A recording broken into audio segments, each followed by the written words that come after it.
Nilijua kuna somo moja tu.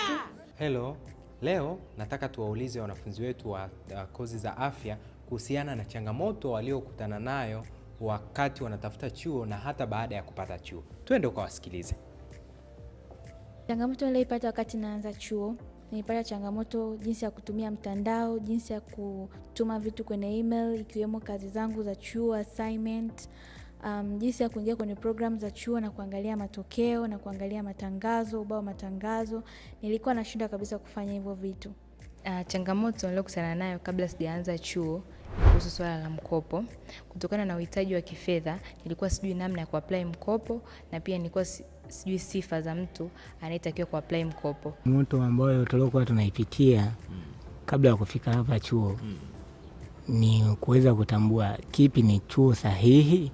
Nilikutana na changamoto ya kutokwenda na muda vizuri nilipokuwa nimeanza masomo yangu, lakini sasa hivi nashukuru changamoto hiyo haipo kabisa.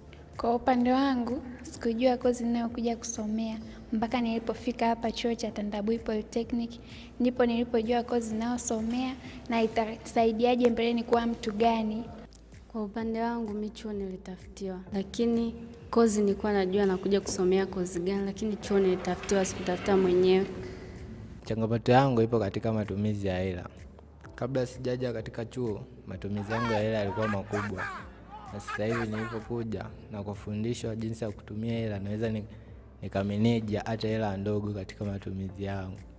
Mwanzoni kabla sijafika nilikuwa nikiwaza kwamba nikianza kozi, kujifunza kozi, nilijua kuna somo moja tu, lakini nilipofika chuoni nikakuta kuna somo zaidi ya moja.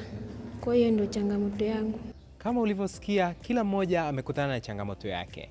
Na sisi Tandabui tumeandaa programu ambayo itakusaidia kukabiliana na changamoto hizo kwa urahisi zaidi. Programu hii inaenda kwa jina la Transition to Higher Learning Education Program, inayoanza kuanzia tarehe 8 hadi tarehe 29 mwezi wa 5. Karibu sana ujiunge, ni bure kabisa, hakuna kiingilio. Karibu.